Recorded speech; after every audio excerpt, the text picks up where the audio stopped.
আসসালামু আলাইকুম। পর্যাপ্ত পরিমাণে বৃষ্টি না হওয়ার কারণে পুকুরের পানি আস্তে আস্তে শুকিয়ে যাচ্ছে।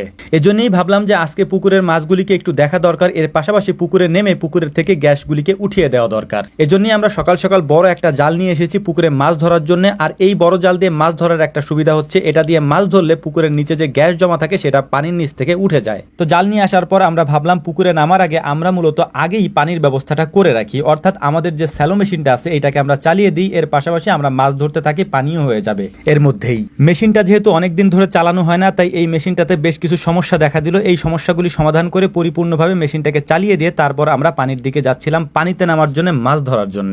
মাছ ধরার জন্য পুকুরের পানিতে নামার পর এক অদ্ভুত জিনিসের সম্মুখীন আমরা হলাম, আর সেইটা হচ্ছে আমাদের পুকুরে যেহেতু পর্যাপ্ত পরিমাণে হাঁস থাকে, এই হাঁসগুলি থাকার কারণে পুকুরের ভেতরে একটু পরপরই আমরা একটা দুইটা করে ডিম পাচ্ছিলাম, যেটা আসলেই খুবই অবাক করার মতো একটা ব্যাপার ছিল যে এত পরিমাণে ডিম পুকুরের মধ্যে কোথা থেকে আসলো। যদিও এখানে হাঁস থাকে, হাঁসের ডিম পারতেই পারে, তাই বলে এত পরিমাণে ডিম থাকবে সেটা আমরা আসলে আশা করিনি। আমরা মূলত পুকুরে নেমেছিলাম জাল টেনে মাছ ধরার জন্য, কিন্তু এত পরিমাণে ডিম পাচ্ছিলাম যে মাছ ধরা বাদ দিয়ে আমরা শুধু ডিমই কুড়াচ্ছিলাম বা ডিমই তালাশ করতেছিলাম।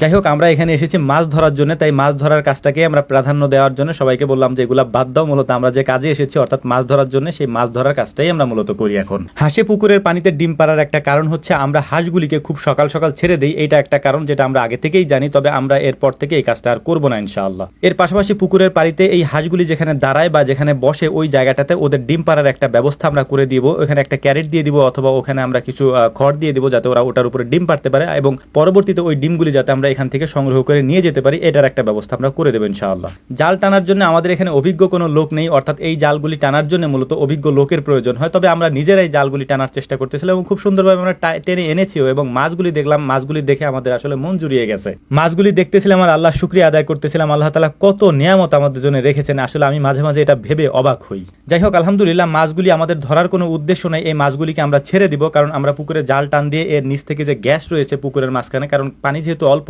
তাই এই গ্যাসের কারণে মাছের সমস্যা হতে পারে। এই কারণেই মূলত আমরা জাল টান দিয়ে পুকুরের নিচ থেকে গ্যাসের ওই পানিটাকে তুলে দিচ্ছিলাম। এরপরে আমরা পানি দিয়ে দিচ্ছি, আমাদের মেশিন চলতেছে, যদিও মেশিনটা বন্ধ হয়ে গেছে কোনো কারণে, তাই দ্রুতই আমরা মাছগুলিকে ছেড়ে দেওয়ার চেষ্টা করতেছিলাম, যেহেতু পানি আসতেছে না, এ কারণে মাছগুলিকে এখানে বেশিক্ষণ রাখাও যাবে না। মাছগুলির সাইজ আমাদের মনের মতো হয়েছে আলহামদুলিল্লাহ, এই জন্য আল্লাহ তাআলার শুকরিয়া আদায় করতেছে। আবারও কয়েকটা মাছ আমরা রেখে দিচ্ছিলাম, কারণ এই জাল দিয়ে যখন আমরা মাছ তুলতেছিলাম, পাঙাশ মাছগুলি বিশেষ করে হচ্ছে জালের সাথে জড়িয়ে যাচ্ছিল।